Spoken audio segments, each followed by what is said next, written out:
Doctor Indrajit Kaur ji के ने मुझे इतने क्रांतिकारी अजीम लोगों के बीच में इस सेमिनार में हमको भी शामिल किया।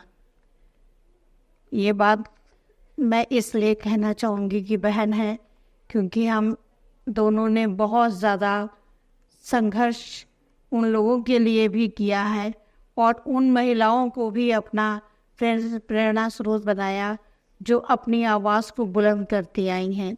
और ये तो हमारे आध्यात्मिक गुरु भगत पूरन सिंह की जयंती है, इससे हमें बहुत ज़्यादा आध्यात्मिक रोशनी मिलती है।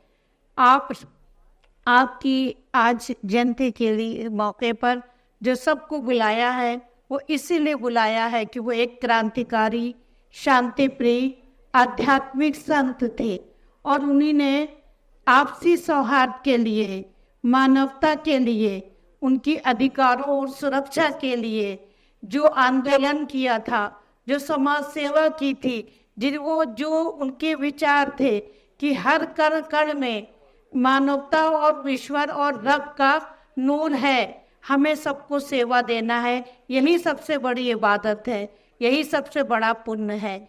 तो वो हमारे लिए भगत पूरन जी हमारे लिए प्रेरणा स्रोत हैं और हमको शिक्षा उनसे मिलती है। वो हमारे लिए एक रोशन मीनार है समाज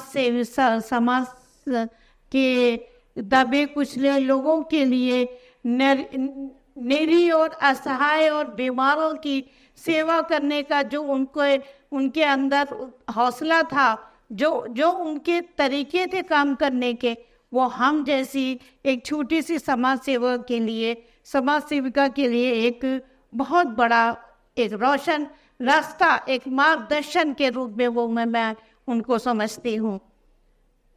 आज जो सेमिनार का टॉपिक रखा है बहुत ही अच्छा और बहुत ही क्रांतिकारी और आज के मौके में बहुत ज़रूरी भी था। जैसे हमारी बहन ने कहा कि बहुत हो गया, इस तरह से दमन के लिए आवाज़ तो उठानी चाहिए। इस तरह का दमन, इस तरह की जुल्म सदियों से होता आ रहा है, लेकिन आवाज़ उठाने वाले भी बहुत हैं। मैं इस तरह से अपने संघर्ष को शुरू किया है कि हमने अपने देश के क्रांतिकारियों के और आध्यात्मिक गुरुओं को, उनकी ज़िंदगी को मैंने अपने टूटे फूटे शब्दों से समझा और जाना कि ये और देश का जो अगस्त है, ये क्रांतिकारी अगस्त है। इसमें हमने देश के बहुत सारे वीरों और वीरांगनाओं की शहादत के किस्से सुने हैं। ये देश ना किसी धर्म या जात या वर्गों में नहीं बटा, ये अब बहुत ज़्यादा इसको हो गया है कि आपस में जो दबे कुचले हैं उनको किसी तरह से सताया जाए, और ख़ास करके सिख समुदाय और मुस्लिम समुदाय के ऊपर बहुत जुल्म ढाए गए हैं। आप पूरे देश में उठा के देख लिए कि चाहे वो फिलिस्तीन का मामला हो, चाहे अन्य देशों का मामला हो, अकेले लड़ रहा है और कुछ दूसरे देश जो मुस्लिम हैं वो हिम्मत नहीं कर रहे हैं। क्यों हिम्मत नहीं कर रहे हैं? ये उनकी खामोशी, ये उनकी असहमति जो दिख रही है, ये एक तरह से खतरनाक है। वो क्यों नहीं सहमत हो रहे हैं कि एक फिलिस्तीन पे जुल्म हो रहा है? यहाँ हमारे भारत में ऐसे बहुत सारे लोग हैं जो खामोशी से तमाशा देख रहे हैं।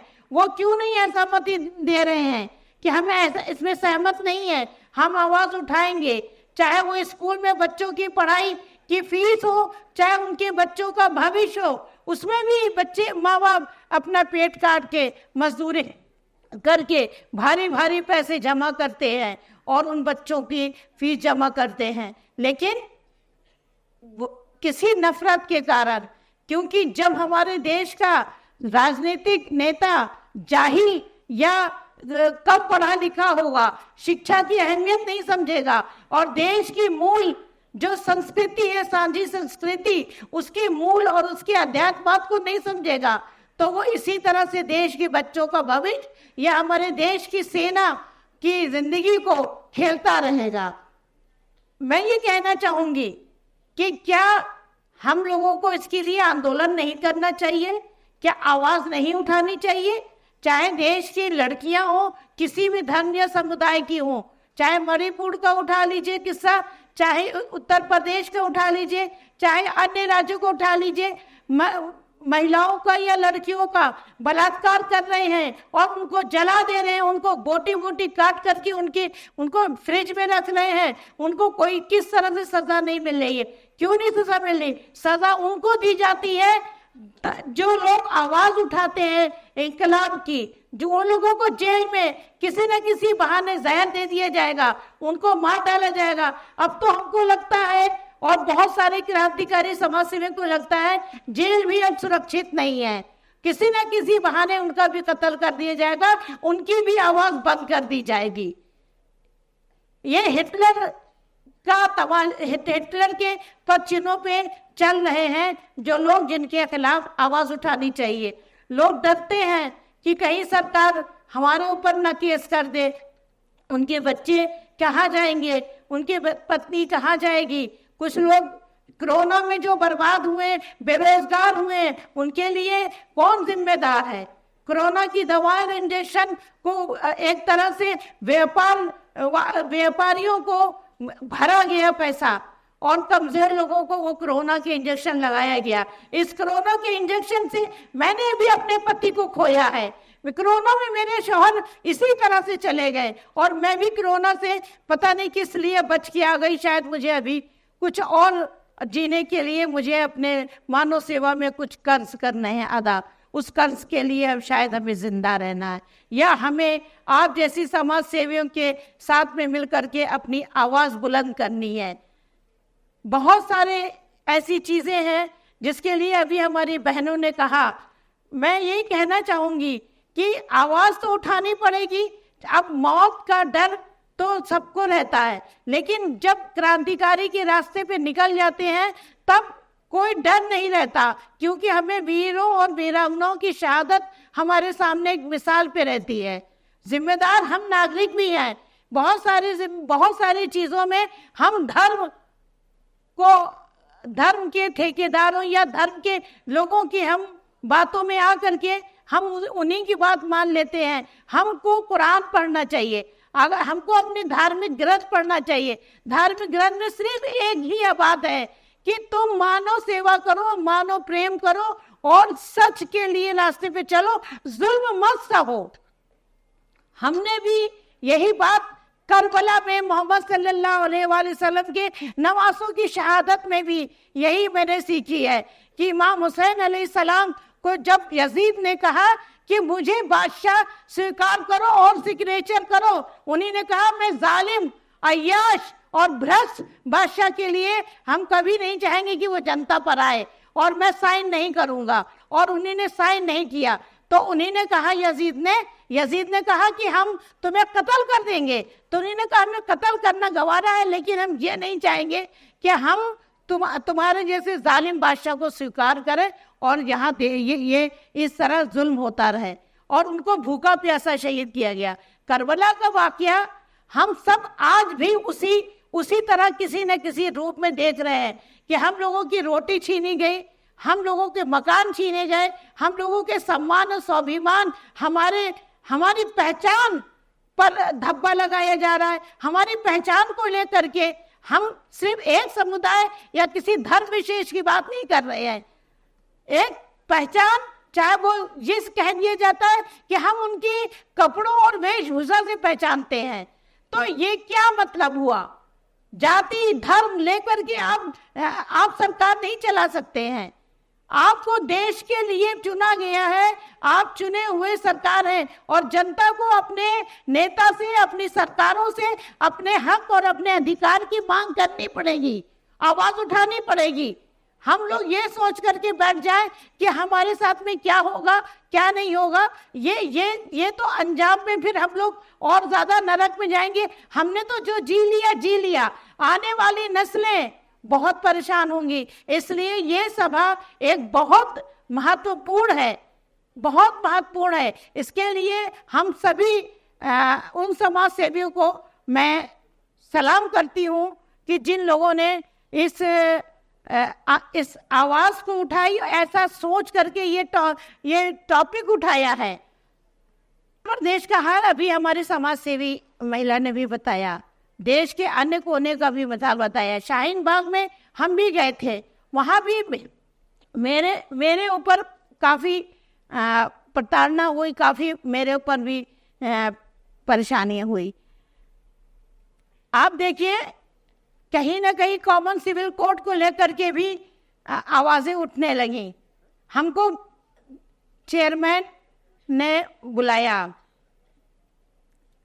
और हमसे बातें की, तो मैंने कहा कि कोई ज़रूरी नहीं, ये उस बहुत पहले भी ये चलता था, इसको रोका जाता था, लेकिन इसमें किसी तरह की सहमति नहीं हुई है। हम भी इसको स्वीकार नहीं करेंगे, क्योंकि यहाँ देश में सभी धर्म समुदाय के लोग हैं। अपनी अपनी रीति रिवाज के साथ हम संवैधानिक तरीके से यहाँ पर शादी करते हैं या अपने रीति रिवाज के तरीके से करते हैं। इसको आप कॉमन सिविल कोड को में समान नागरिक कानून में नहीं शामिल कर सकते हैं।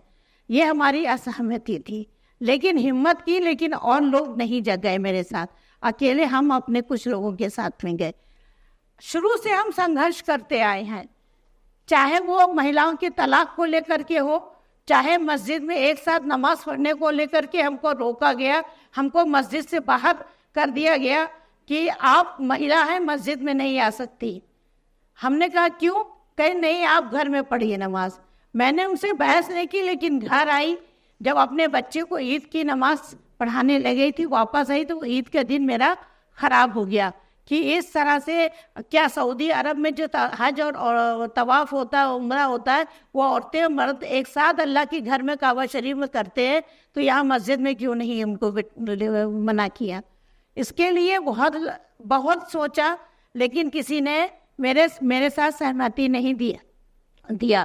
फिर हमने कुछ अपने जेवर और कुछ और पैसे इकट्ठा करके अपने घर के पास एक ज़मीन खरीदी और उसमें हमने ऐसी मस्जिद अल्लाह के हुक्म से तामीर की जहाँ शिया, सुन्नी, देवबंदी, बरेलवी सब आते हैं और महिलाएं भी आती हैं, और सबके लिए हमने दरवाज़ा खोला। धन्यवाद। और सबके लिए दरवाज़ा खोला। हम दरवाजे खोले, हम मजहबी रहनुमा से, हम खासकर मुस्लिम मजहबी रहनुमा से कहना चाहेंगे कि वो अपने दरवाजे खोलें, वो दिखाएं। आप जब दरवाजे बंद रखेंगे तो लोगों को जिज्ञासा पैदा होगी कि आखिर क्यों मना किया है, क्यों हमें मना किया। आप किसी भी मजहब के लोग हों, अपने मस्जिद के, अपने धर्म स्थल का दरवाज़ा खोलें और बताएं। कोई भी मजहब किसी भी धर्म के से भेदभाव नहीं करता। हमारा देश वसुधैव कुटुम्बकम का है और हमारे कुरान में लकुम दीनकुम वलिय दीन कहा है। किसी धर्म को बुरा मत कहो, तो उनका धर्म उनके साथ है और तुम्हारा धर्म तुम्हारे साथ है। फिर क्यों ये नफरत, फिर ये क्यों दूरी? हम लोगों को एक दूसरे का दिल अगर जीत नहीं पाएंगे तो हमारी रोजा नमाज सब बेकार है। ये 3 तलाक में भी हमने इसी का ही असहमति जाहिर किया कि तुम व्हाट्सएप और इंटरनेट और ईमेल से तुम लोग तलाक ना दो। कुरान शरीफ जैसे कहता है कि सुलह की गुंजाइश निकालो, काउंसलिंग करो और घर जोड़ो, परिवार जोड़ो। परिवार टूटता है, बच्चे बर्बाद होते हैं। लेकिन मेरे ऊपर काफ़ी फतवे लगे, मुझे अत्याचार मेरे साथ हुआ, लेकिन हमने इसके लिए भी आगे हमने किसी तरह झुके नहीं और हमने कोर्ट में जाके डायरेक्ट उसका हमने याचिका दी। और ये भारत का देश न्याय देता है। पार्लियामेंट में ऐसा नहीं है कि पूरी तरह बहुत सारे लोग इंसाफ नहीं चाहते, कुछ लोग तो बहुत इंसाफ चाहते हैं, और उन लोगों ने इस बात को न्यायपालिका में भी अपनी सहमति जाहिर की और इसमें 3 तलाक का कानून भी बना। ऐसे बहुत सारे मामले हैं हमारे देश में जिसके लिए हम लोगों को खामोश अगर रह जाते हैं तो जिससे हमें तकलीफें होती हैं। आज अखबार में हम बहुत कम देखते हैं कि 3 तलाक के मामले आ रहे हैं। अभी 3-4 दिन पहले भी एक मामला आया मेरे पास, उसको मैंने समझाने की कोशिश की है, और अब यहाँ से जाने के बाद उनको हम अपने यहाँ बुला करके उनमें भी सुलह कराएंगे। ये जो मंच है इसमें हम अपनी उन चीज़ों के लिए और ज़्यादा मजबूती से कहना चाहेंगे कि अभी तक जितना भी लोग अगर इसकी आवाज़ उठाने में डरते थे कि हम असहमति कैसे जाहिर करें, आंदोलन करें, सड़कों पे पहले हम लोग धरना दे देते थे, अब धरना भी नहीं दिया जाने देते हैं, पुलिस आके उठा लेती है या लाठियां चलाती है।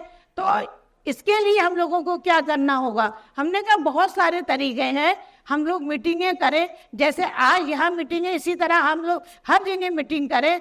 सड़क पर अगर पुलिस लाठी चला रही है, किसी को चोट लग सकती है, कोई जेल जा रहा है, तो हम लोग उसके पीछे इतनी ताकत नहीं रखते हम कि हम सरकार से या हम पुलिस के या हम वकीलों से हम चक्कर लगा करके हम उनका घर बचा पाए।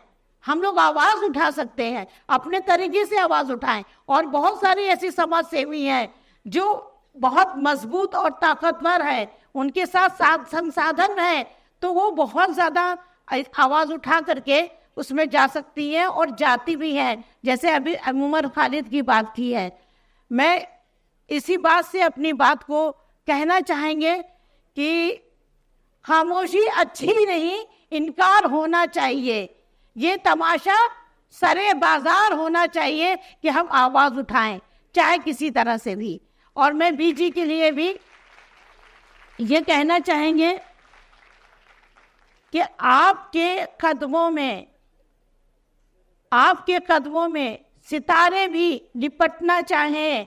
आप हैं कि विनम्र हैं इतनी कि आप अपने कदमों को हटा लेती हैं, लेकिन आप हमारे लिए एक प्रेरणा स्रोत है। आप बहुत बुलंद हैं, आप बहुत अजीम हैं, और आप जैसी और औरतें सीख रही हैं और आगे भी आप सीखती रहेंगी। हम ऐसी बहुत सारी समाज सेवियों के बीच में आज यहाँ इकट्ठा हुए हैं, जिससे मेरा और हौसला और सीखने का मैं हौसला बुलंद हुआ है। मैं और सीखूंगी और आगे संघर्ष करूंगी। हम किसी तरह खामोश नहीं रहेंगे, हम सरे बाजार आवाज़ उठाएंगे। हमारी जितनी आवाज़ होगी हम जुल्म के खिलाफ आवाज़ उठाएंगे, खामोश रहेंगे नहीं, चाहे किसी तरह से भी आवाज़ उठाएं हम। धन्यवाद। जय हिंद।